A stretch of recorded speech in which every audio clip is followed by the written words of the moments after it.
नमस्कार विद्यार्थी मित्रांनो, मी ज्योती काटवे तुम्हा सर्वांचं अगदी मनापासून स्वागत करते आजच्या आपल्या व्हिडिओमध्ये। आजच्या व्हिडिओमध्ये मी तुम्हाला गुणाकार करायची एकदम सोपी ट्रिक शिकवणार आहे। काय होतं, विद्यार्थ्यांना गुणाकार हा टॉपिक म्हणजे खूपच अवघड वाटतो आणि त्यावेळेस त्यांना ते करायचा इंटरेस्टच नसतो। गुणाकार म्हटलं की ते इंटरेस्टच घेत नाही, पण जर का तुम्ही अशा पद्धतीने जर त्यांना शिकवलं, नक्की ते इंटरेस्ट घेऊन गुणाकार करतील। त्याचबरोबर आजचा जो व्हिडिओ आहे ते त्या विद्यार्थ्यांसाठी पण खूप उपयुक्त असणार जे विद्यार्थी स्पर्धा परीक्षेसाठी प्रयत्न करत असतात, स्पर्धा परीक्षांसाठी तयारी करत असतात। कारण जर का आपण अशा ट्रिकने कोणतेही कॅल्क्युलेशन शिकलो, वेगवेगळ्या ट्रिक्सने, तर त्यामुळे त्यांची जी कॅल्क्युलेशनची स्पीड असते ती स्पीड वाढते आणि ही स्पीड वाढणं खूप महत्त्वाचं आहे। कारण स्पर्धा परीक्षांमध्ये तेवढा वेळ नसतो विद्यार्थ्यांकडे कॅल्क्युलेशन करत बसण्यासाठी। त्यावेळेच्या ट्रिक्सच्या थ्रू जर त्यांनी स्पीड मध्ये केलं तर त्यांना ते खूप उपयुक्त ठरतं वेळ वाचवण्यासाठी। त्यामुळे व्हिडिओ पूर्ण पहा। याच्यामध्ये बेस पासून ते 4 to 3-4 डिजिटचे जे पण कॅल्क्युलेशन्स असतात ते सुद्धा मी इथे शिकवणार आहे। सुरुवातीला हे बेस घेतलेले, बेस मीन्स सिंगल डिजिटने मल्टिप्लिकेशन कसं करायचं हे आधी शिकवणार आहे, त्यानंतर 2 डिजिट 3 डिजिट हे पण शिकवणार आहे। तर व्हिडिओ नक्की पूर्ण पहा आणि पहिल्यांदा जर व्हिडिओ पाहत असाल तर प्लीज चॅनलला सबस्क्राईब करा। चला तर मग पाहूया हे कॅल्क्युलेशन कशा पद्धतीने केलं जातं। आता बघा, इथं मी 23 गुणिले 7 हे नंबर लिहिलेला आहे। आता जेव्हा आपण मल्टिप्लिकेशन करतो, मल्टिप्लिकेशन करताना आपल्याला हातचा देऊन ऍडिशन करणं हे थोडं अवघड वाटतं, थोडं नाही, विद्यार्थ्यांना जास्त अवघड वाटतं, बरोबर। तर आपल्याला काय करायचं, इथं हातचा द्यायचंच नाही, हातच्याचा इथं प्रश्नच नाही कुठंच काय, किंवा हातचा हा शब्दच येणार नाही। आपल्याला जसंच्या तसं पाडे लिहून त्याचे ऍडिशन करायचंय। किती सोपं आहे ना। शक्यतो मल्टिप्लिकेशनसाठी विद्यार्थ्यांनी सुद्धा 10 पर्यंतचे तरी पाडे पाठ केलेच पाहिजे। मी मागच्या व्हिडिओमध्येही सांगितलेले आहे, ऍटलीस्ट 10 पर्यंतचे पाडे पाठ करणं गरजेचं आहे, तरच तुम्ही कॅल्क्युलेशन सोप्या पद्धतीने करू शकता। चला तर मग आता इथे बघा, 23 गुणिले 7 हे मी नंबर लिहिलेले। आपल्याला काय करायचं, हे 7 त्रिक जे युनिट प्लेस वरचा नंबर आहे त्याला आधी मल्टिप्लिकेशन करायचे। तर 7 त्रिक किती होतात, 21। आता जेव्हा पारंपरिक पद्धतीने करतो आपण, जे स्कूलमध्ये शिकवलं जातं, इथे 1 लिहितो, इथे 2 लिहितो, कॅरी करतो, इथे तसं काहीच करायचं नाही, हाय ते जसे तसे लिहून काढायचे। त्याच्यानंतर 7 दुनी किती होतात, 14, बरोबर। आता इथे हे जे दोन्ही संख्या आलेल्या आहेत आपले मल्टिप्लिकेशनने, याच्यामधली ही जी युनिट प्लेसची संख्या आहे ना, ती जशीच्या तशी उतरवून काढायची, लिहून काढायची जशीच्या तशी। आणि जी टेन्स प्लेस वरची संख्या आहे ती संख्या या आधीच्या नंबर मध्ये याच्यामध्ये ऍडिशन करायची, त्यांची बेरीज करायची। तर 14 अधिक 2 हे किती होतील, 16 झालं। 23 गुणिले 7 चं उत्तर येतं 161। किती सोपं आहे ना। अशा पद्धतीने, खूपच सोप्या पद्धतीने तुम्ही हे कॅल्क्युलेशन करू शकता या ट्रिकने। हातचा द्यायची गरजच नाहीये तुम्हाला। आता नेक्स्ट क्वेश्चन बघूया। इथे मी नंबर लिहिलेला आहे 98 गुणिले 8। ओके, आता 8 किती होतात, 64, बरोबर। आणि 8 9 72, बरोबर। 8 64, 8 9 72। आपण कॅल्क्युलेशन तसंही असंच करतो, बरोबर। तर याच्यामध्ये हा जो पहिला नंबर आहे 4, युनिट प्लेसवरचा जो नंबर आहे 4, तो जसा तसा उतरवून घ्यायचा। त्याच्यानंतर हे 72 आणि यातले जे राहिलेले 6 आहेत या दोघांचं ऍडिशन करायचं। 72 अधिक 6 हे किती होतील, 78। आता काही वेळेस काय होतं, विद्यार्थ्यांना ना ऍडिशन सुद्धा खूप अवघड वाटतं। का, कारण ते ऍडिशन करण्याची पद्धतच त्यांना माहित नाही। कधीही ऍडिशन करताना फॉरवर्ड काउंटिंगने करायची। फॉरवर्ड काउंटिंग म्हणजे काय, जसं 72 आहे, इथे मी 72 लिहिलेलं आहे, त्याच्यानंतर मला ऍड किती करायचे, याच्यात 6 ऍड करायचे। तर काय करायचं, 72 नंतर हे 6 फिंगर्स घेतले, 72 नंतर 73 74 75 76 77 78। अशा प्रकारे तुम्ही 78 हे फॉरवर्ड काउंटिंगने ऍडिशन करू शकता। फॉरवर्ड काउंटिंग खूप महत्वाची, विद्यार्थ्यांना आलीच पाहिजे। ऍक्च्युअली जेव्हा ऍडिशन करताना पुन्हा ते लिहिणार, पुन्हा एकाखाली एक अशा प्रकारे लिहिणार, मग ऍडिशन करणार, असं करत बसण्यापेक्षा फॉरवर्ड काउंटिंगने ऍडिशन खूप सोप्या पद्धतीने करता येतं, पण समजून घेऊन करणं खूप गरजेचं आहे। नेक्स्ट आहे 89 गुणिले 6। आता 96 किती होतं, 96 54, बरोबर। तर इथं 54 लिहिणार आणि 6 48, बरोबर। आता हे दोन्ही संख्या लिहून घेतले, त्याच्यानंतर जो 4 नंबर आहे तो जसं तसं लिहून काढायचा. नेक्स्ट 48 अधिक 5 करायचे. आता हे 48 अधिक 5 केले तर किती उत्तर येईल? 48 अधिक 5 केले, फॉरवर्ड काउंटिंग करा. 48 नंतर 49, 50, 51, 52, 53 झाले. तर हे इथे लिहिणार आपण 53. तर आपलं उत्तर येईल 534. हाय की नाही सोपी ट्रिक? अशा पद्धतीने तुम्ही खूपच सोप्या पद्धतीने हे ट्रिक कॅल्क्युलेशन तुम्ही करू शकता. आता तुम्ही म्हणाल हे तर सोपं, म्हणजे जसं पारंपरिक पद्धतीने तसंच तर आहे तसंच, पण याच्यामध्ये एक तर हातचा देणं हे गरजेचं नाही, म्हणजे हातचा देऊन वेळ आपला वाया नाही घालवायचा. त्याचबरोबर ही जी ट्रिक आहे जशी तुम्ही प्रॅक्टिस कराल, माझा प्रत्येक व्हिडिओमध्ये एकच शब्द असतो, प्रॅक्टिस मेक्स मॅन परफेक्ट. आता जर का तुम्ही याचा खूप सराव केला, प्रॅक्टिस करत राहिलात, तर त्यावेळेस काय होईल, जेव्हा 2 डिजिट नंबर असतील त्यावेळेस तुम्ही ते कॅल्क्युलेशन खूपच सोप्या पद्धतीने पटकन करू शकाल. आता ही ट्रिक सिंगल आहे, युनिट एकच नंबर आहे, इथं एकाच नंबरने आपल्याला मल्टिप्लिकेशन करायचंय, त्यामुळे तुम्हाला वाटत असेल हे तर सोपंच आहे. पण जेव्हा 2 डिजिटने करतो आपण त्यावेळेस मल्टिप्लिकेशन करायला खूप वेळ जातो, बरोबर. तर त्यावेळेस ही ट्रिक खूपच इम्पॉर्टंट आहे. त्यावेळेस या ट्रिकमुळे आपला वेळ खूप वाचू शकतो. आता चला तर मग पाहूया 2 डिजिट नंबरने कशा पद्धतीने करता येतं. आता हे मी रफ करते, नक्की तुम्हाला हे समजलं असेल की कशा पद्धतीने करायचंय. मागील व्हिडिओमध्ये मी जे टेबल शिकवले होते ऍक्च्युली हे त्याच्याशीच रिलेटेड आहे, कारण टेबल्स जे पण मी शिकवले, टेबल जसे शिकवले होते त्या पद्धतीने हे आपल्याला कॅल्क्युलेशन करायचं आहे. ओके. आता बघा दुसरं 2 डिजिट्स आहे, म्हणजे वरचेही 2 डिजिट असतील आणि खालचेही 2 डिजिट असतील. ज्या संख्येने मल्टिप्लाय करायचे ते सुद्धा 2 डिजिट असणार. तर इथं एक मी नंबर घेते 28 इंटू 12, 28 गुणिले 12. ओके. आता इथे काय करायचं, जसं आपण नेहमी करतो मल्टिप्लिकेशन, सगळ्यात आधी या 2 ने या दोघांना मल्टिप्लाय करायचं, त्याच्यानंतर या 2 ने या दोघांना मल्टिप्लाय करायचं. ओके. आता जसं मल्टिप्लाय केलं तर 2 16 आणि 2 4, बरोबर. 2 16, 2 4. त्याच्यानंतर 8 1 8 आणि 2 2 आलं. आता जेव्हा आपण हे नंबर्स लिहिलं आहोत, आता बघा इथे 2 डिजिट नंबर्स आलेले आहेत, बरोबर, आणि इथे सिंगल डिजिट आहे. आता याचे असं जर जेव्हा आलं, आपल्याला काय वेगळं नाही करायचं. इथं जे 6 आहे हे 6 जशीच्या तशी लिहून काढायचे. आता हे यांचं ऍडिशन इथं करायचं, हे 6. ओके. आणि हे 4 + 1 यांचं ऍडिशन करणार. 4 + 1 किती होतील? 5 होतील. ओके. नेक्स्ट आता जेव्हा आपण या 1 ने मल्टिप्लाय केलं, म्हणजे आपण 10s ने मल्टिप्लाय केले, बरोबर. 10s ने मल्टिप्लाय केलं, जेव्हा 10s ने मल्टिप्लाय केलं जातं तेव्हा आपल्याला 0 लावायचा असतो.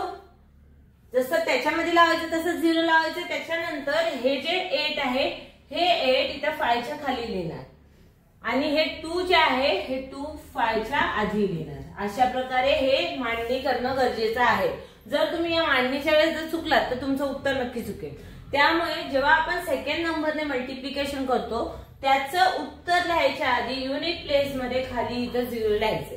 आता काही वेळेस 0च्या जागी फुलीही मारतात, तर तुम्ही फुलीही मारू शकता, 0 लिहू शकता. फुलीचा आणि 0चा अर्थ तोच असतो, काय वेगळा नसतो. ओके. आता याच्यामध्ये 6 आणि इथे 0 किंवा इथं फुल लिहिले, तर हे 6 जसे तसे लिहिले. त्याच्यानंतर 5 अधिक 8. आता बघा ऍडिशन करताना शक्यतो मुलं जेव्हा ऍडिशन करतात त्यांना थोडं अवघड वाटतं, कारण 5 अधिक 8 काही विद्यार्थ्यांना लगेचच येत नाही. त्यावेळेस काय करायचं, जी पण मोठी संख्या असेल ना ती आधी डोक्यात घ्यायची, त्याच्यानंतर जी छोटी संख्या असेल ती फिंगर्सवर घ्यायची आणि फॉरवर्ड काउंटिंगने ऍडिशन करायचं. तर 8 मध्ये 5 मिळवायचे आपल्याला. तर 8 नंतर 9 10 11 12 13 आले. तर इथं 13चे हे 3 लिहिणार आणि वर एक कॅरी करून इथं 3 लिहिणार. आता तुम्ही म्हणा इथं तर कॅरी करावंच लागतं. हो, इथं कॅरी करावं लागतं, इथे करावं लागत नाही. हे खूप महत्वाचं आहे, कारण ज्या वेळेस तिथं कॅरी केलं जातं ना त्यावेळेस मुलं गोंधळतात. का गोंधळतात? कारण आधीच्या संख्येचे जे पण कॅरीचा नंबर असेल, कॅरी केलेला नंबर असेल, ते काही वेळेस काय करतात विद्यार्थी नंतरच्या याच्यात ऍड करून टाकतात. मग त्यावेळेस खूप गोंधळ होतो. म्हणून याच्यामध्ये हे खूपच सोप्या पद्धतीने करता येतं. ओके. आता नेक्स्ट आपण अजून एक क्वेश्चन घेऊया. इथं मी नेक्स्ट क्वेश्चन घेते 91 गुणिले 97. आता मी इथं थोडं वेगळं घेतलेलं आहे, ते कसं वेगळं तुम्हाला कळेल. याच्यामध्ये हे आहे 91 गुणिले 97. सगळ्यात आधी आपल्याला 7ने या दोघांना गुणाकार करायचंय, त्याच्यानंतर 9ने या दोघांना गुणाकार करायचंय. बरोबर. तर 7ने गुणाकार केलं तर 7 एके 7. बरोबर. त्याच्यानंतर 7ला 9ने गुणाकार केला तर 7 9 63. राईट. आता नेक्स्ट काय करायचंय, 9ने 1ला आणि 9ने पुन्हा 9ला मल्टिप्लाय करायचंय. तर 9 एके हे 9 आणि 9 9 81. आले. आता याच्यामध्ये काय करायचंय, जे फर्स्ट नंबर दिलेला आहे बघा, जेव्हा आपण या साइडला युनिट मध्ये सिंगल नंबर येतो, सिंगल नंबर, ओके, तो सिंगल नंबर जसेच लिहायचा असतो आपल्याला, त्याच्यामध्ये बदल करायचा नाहीये. आणि आता इथे जर कोणता नंबर युनिट प्लेसचा नंबर नाहीये तर इथे काहीच ऍडिशन करायचं नाहीये. आपण नाही तर असं होईल की तुम्ही 63 + 7 करा, नाही, तसं काहीच करायचं नाहीये. जर का सिंगल डिजिट येत असेल तो जसं लिहून काढायचं, आणि जे डबल डिजिट आधीचे नंबर आहे ते पण जसे लिहून काढायचे. त्याच्यामध्ये काहीच बदल करायचा नाहीये. काय होतं, सिंगल डिजिट आलेले पुन्हा ते 63 मध्ये ऍड केलं जाईल, नाही, असं करायचं नाहीये.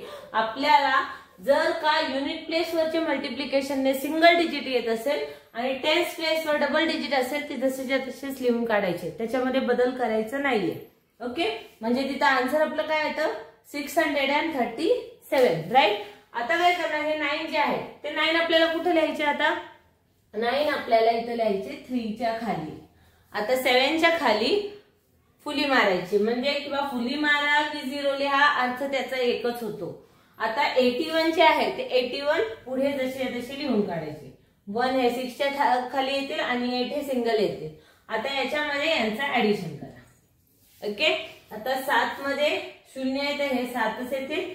9 अधिक 3 हे येतील 12, हातच्याला 1, 6 अधिक 1 7, 7 अधिक 1 8 आणि हे 8. तर आपलं उत्तर येईल 8827. आहे की नाही सोपी पद्धत. अशा पद्धतीने इझिली हे कॅल्क्युलेशन आपल्याला करता येतं मल्टिप्लिकेशनचं.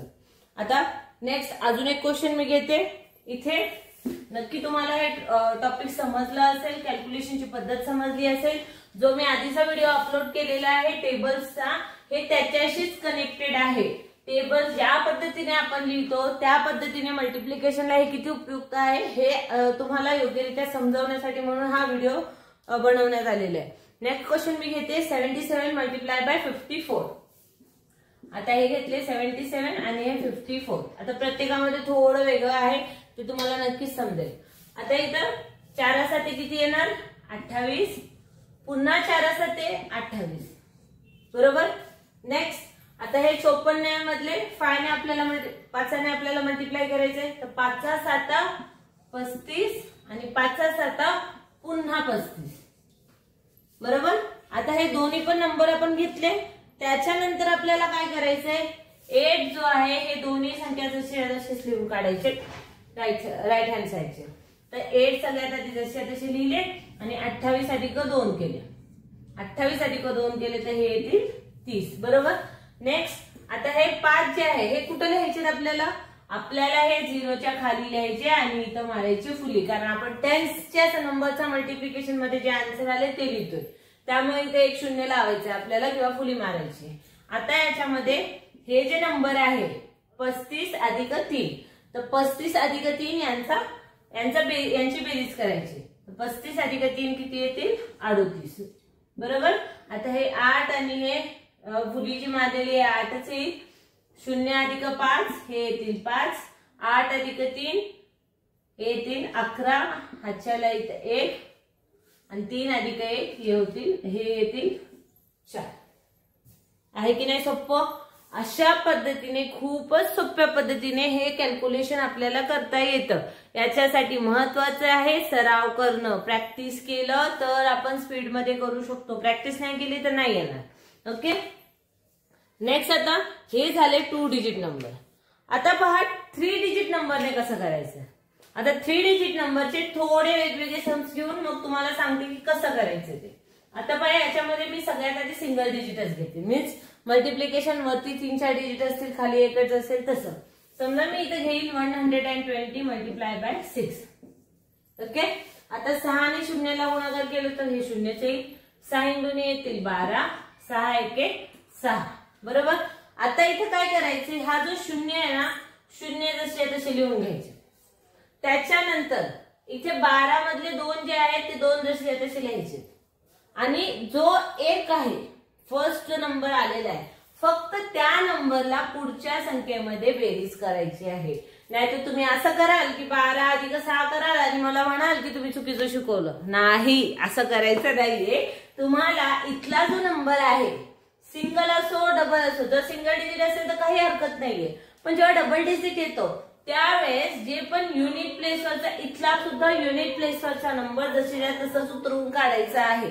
त्याच्यानंतर 6 अधिक 1 करायचे, हे झाले 7. तर हे उत्तर येईल 720. ओके. आता आहे की नाही सोपं. आता वाटत असेल की बाबा काहीतरी वेगळं आहे हे. बरोबर. चला तर मग अजून एक क्वेश्चन घेऊन तुम्हाला समजवते. समजा मी इथे घेते 696. ओके. आणि गुणाकार करते 8 ने. 696 गुणिले 8. आता 8 ने 6 ला गुणाकार करायचं पहिले. तर 8 सगळं किती येतात, 48. 8 9 72 आणि 8 7 48. पुन्हा तेच येणार. बरोबर. 8 7 48, 8 9 72 आणि 8 7 48.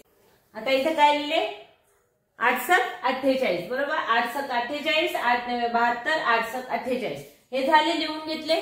आता इथे हा जो 8 आहे त्याला जसं तसं लिहून काढायचं सगळ्यात आधी. आता या 8ला लिहिल्यानंतर तुम्हाला काय करायचंय, आता या दोघांची बेरीज करायची. आता या दोघांची बेरीज का करायची, कारण इथे हे डबल डिजिट आलेले आहेत, इथे डबल डिजिट आलेले आहेत. बरोबर. आन्सर तिथला डबल डिजिट आहे, त्यामुळे या 72 मध्ये 4 तुम्हाला मिळवायचे, ऍडिशन करायचे. तर 72 अधिक 4 किती होतील, हे होतील 76. बरोबर. तर 76 मधला मी 6 इथं लिहिला आणि 7 जो आहे पुढच्या नंबर मध्ये ऍड करायचे. आता म्हणजे तुम्ही असं सुद्धा करू शकता, 2 अधिक 4 6 घेतले आणि 48 अधिक 7 असंही तुम्ही करू शकता. तर 48 अधिक 7 केले, तर 48 अधिक 7 केल्यावर याचं उत्तर काय येईल, याचं उत्तर येईल 55. फॉरवर्ड काउंटिंगने तुम्ही करून पाहू शकता. 48 मध्ये आपल्याला किती मिळवायचे, 7 मिळवायचे. बरोबर. तर 7 घेतले, 48 नंतर 49 50 51 52 53 54 55 झाले. तर अशा पद्धतीने फॉरवर्ड काउंटिंगने हे असे मल्टिप्लिकेशन जे आहे सोप्या पद्धतीने करतायत. हाय की नाही सोप्या पद्धती. आता 2 डिजिटने कशा प्रकारे करणार, 2 डिजिटने जे पण सम्स असतात ते कशा पद्धतीने करायचे. आय होप तुम्हाला हा व्हिडिओ खूपच उपयुक्त ठरेल. तुम्ही कॅल्क्युलेशन साठी जर का प्रॅक्टिस केली तरच तुम्ही इझिली हे कॅल्क्युलेशन करू शकता. जर तुम्ही प्रॅक्टिस नाही करत असाल तर कोणीही काही नाही करू शकत. शिकवणारे कसेही शिकवतील, पण जोपर्यंत आपण स्वतःहून करत नाही तोपर्यंत आपल्याला येत नाही. ओके. चला तर मग आता मी वेगळे सम्स जे घेते ते मोठे घेते थोडे. इथे मी नंबर घेते 762. आता मी ऑड कसलाही नंबर घेते, मनात जे येते ते नंबर मी इथे घेते. ओके. आता याला मला गुणाकार करायचे 123 ने. ओके. आता बघा, जेव्हा पण मी मल्टिप्लिकेशन करते त्यावेळेस या नंबरने आधी या तिघांना मल्टिप्लाय करायचे, मग या 2 ने या तिघांना मल्टिप्लाय करायचं, पुन्हा 1 ने या तिघांना मल्टिप्लाय करायचं. आता आपल्या या पद्धतीत सुद्धा तसंच करायचं, यात वेगळं काय करायचं नाही. चला तर मग आपण करूया. 3 दुने होतील 6, 3 7 18 आणि 3 7 21 लिहिले हे झाले. त्याच्यानंतर बे दुने 4, बे 7 12 आणि बे 7 14 हे पण लिहून झाले. त्याच्यानंतर बे के बे 6 एके 6 आणि 7 एके 7 झाले. आता बघा, इथे सगळे सिंगल डिजिट आहे, इथे दोघांमध्ये डबल डिजिट, इथे दोघांमध्ये डबल डिजिट, पण इथे सिंगल डिजिट आहे. आता याचं कसं करायचं ऍडिशन ते नीट पहा तुम्ही. आता याच्यामध्ये हे जे 6 आहे जसे तसे लिहून काढणार. नेक्स्ट आता हे 8 जे आहे, 8 आपल्याला जसे तसे लिहून काढायचे तिथं. ओके. आणि हे 8 लिहून झाल्यानंतर हा फक्त 1 जो आहे त्याला फक्त ऍड करायचे पुढच्या संख्येमध्ये, फक्त जो 1 आहे त्यालाच फक्त ऍड करायचे. तर 21 अधिक 1 हे किती होतील 22. ओके. आता जे सेकंड नंबरने तुम्ही मल्टिप्लाय केले त्याच्या संख्या ऍडिशनचे लिहिण्याआधी इथे एक शून्य लावून टाका. ओके. नेक्स्ट आता हे 4 जे आहे 8च्या खाली येतील हे 4. त्याच्यानंतर 2 जे आहे हे पण आपल्याला जसे जसे लिहून काढायचे आणि 14 अधिक 1 म्हणजे हे होतील 15 झाले. आता ही जे 1 आहे हे 100 नंबरवर म्हणजे 100 प्लेसवर आहे बरोबर. तर जेव्हा आपण 100 प्लेसवरच्या संख्येने मल्टिप्लाय करतो त्यावेळेस आपण 2 शून्य लावतो. आता हे शून्य अशा प्रकारे का लावतात हे समजून घ्या. जेव्हा आपण 10 ने मल्टिप्लाय करतो त्याच्यामध्ये एक शून्य असतो त्यामुळे इथे एक शून्य लावायचे. जेव्हा 100 ने गुणाकार करतो तेव्हा 2 शून्य असतात त्यामुळे आपल्याला इथे ऍडिशनच्या वेळी 2 शून्य लावायचे. अशाच पद्धतीने 1000 ने करत असाल 2000 म्हणजे 10,000 ने करत असाल त्याच्यामध्ये जेवढे झिरो असतात तेवढे झिरो खाली इथे लिहायचे असतात. ओके. आता याच्यामध्ये हे जे नंबर आहे आपल्याला या नंबरमध्ये काहीच फरक करायचं नाही, जसेच्या तसं उतरवायचं इथं. याच्यामध्ये काहीच बदल करायचा नाहीये ना ऍडिशन करायचे. का? कारण याच्यामध्ये कुठेच डबल डिजिट आलेले नाही, सगळे सिंगल डिजिट आहेत. तर हे सिंगल डिजिट जसेच्या तसे लिहून काढायचे. तर हे 2 6 आणि 7 झालं. आता यांचं करा तिघांचं ऍडिशन. आता या तिघांचं ऍडिशन करताना जे पण तिथं आन्सर येईल लिहून काढा. हे होतील 6, 8 आणि 4 होतील 12, हातच्याला देणार 1. इथे हे सगळ्यांचं ऍडिशन होईल 7, यांचं ऍडिशन 13 होतील. 13चे 3 लिहिले, हातच्याला इथे 1 दिले, 7 8 9 हे झाले 9. तर आपलं उत्तर येतं 93,726 आहे की नाही सोपं. अशा पद्धतीने खूपच सोप्या पद्धतीने आपण हे कॅल्क्युलेशन करू शकतो, मल्टिप्लिकेशन करू शकतो. महत्वाचं आहे प्रॅक्टिस. प्रॅक्टिस केली तर इझिली मोठ्यातले मोठे जे पण सम्स असतात ते इझिली करता येतात. आता जे मी शिकवत आहे हे तुम्हाला ट्रिक समजण्यासाठी शिकवण्याची पद्धत शिकवायला वेळ लागत आहे, पण जेव्हा तुम्ही प्रॅक्टिस करा तुम्ही चुटकीसारखी ही गणितं करू शकता. आहे की नाही सोपी पद्धत. अशा पद्धतीने मल्टिप्लिकेशन खूपच सोप्या पद्धतीने या ट्रिकने आपल्याला करता येतं. जे मी टेबलसाठी ट्रिक शिकवली होती मागच्या व्हिडिओमध्ये, जर तुम्ही तो व्हिडिओ पूर्ण पाहिलात तर तुम्हाला नक्की हे ट्रिक खूपच सोप्या रीतीने करता येईल. या ट्रिकने मल्टिप्लिकेशन करता येईल. कारण जेव्हा आपण टेबल्स क्रिएट करणं शिकतो त्यावेळेस ते टेबल जे असतात ते मल्टिप्लिकेशनशीच रिलेटेड असतात. तर अशा पद्धतीने मल्टिप्लिकेशन जे आहे खूप सोप्या पद्धतीने करता येतं. आय होप तुम्हाला हा व्हिडिओ खूप आवडला असेल. जर व्हिडिओ आवडला, जर ट्रिक समजली, तुम्हाला कशा पद्धतीने गुणाकार करायचं हे समजलं, गुणाकार सोपं वाटलं तर नक्की चॅनलला नवीन असाल तर सबस्क्राईब करा आणि खाली जो बेल आयकॉन दिलाय तो सुद्धा प्रेस करा, जेणेकरून तुम्हाला जे पण मी व्हिडिओ रोजच्या रोज अपलोड करते त्याचं लगेचच नोटिफिकेशन मिळत राहील. त्याचबरोबर आजचा व्हिडिओ आवडला, आजची ही ट्रिक आवडली गुणाकाराची, तर नक्कीच व्हिडिओला लाईक करा, शेअर करा, इतरांना सुद्धा शेअर करा, जेणेकरून चांगल्या गोष्टी दुसऱ्यांना सुद्धा मिळतील, दुसऱ्यांना सुद्धा शिकायला मिळतील. आजच्या व्हिडिओमध्ये एवढंच. उद्या भेटूया नवीन एक ट्रिक घेऊन. तोपर्यंत धन्यवाद. जय हिंद, जय महाराष्ट्र.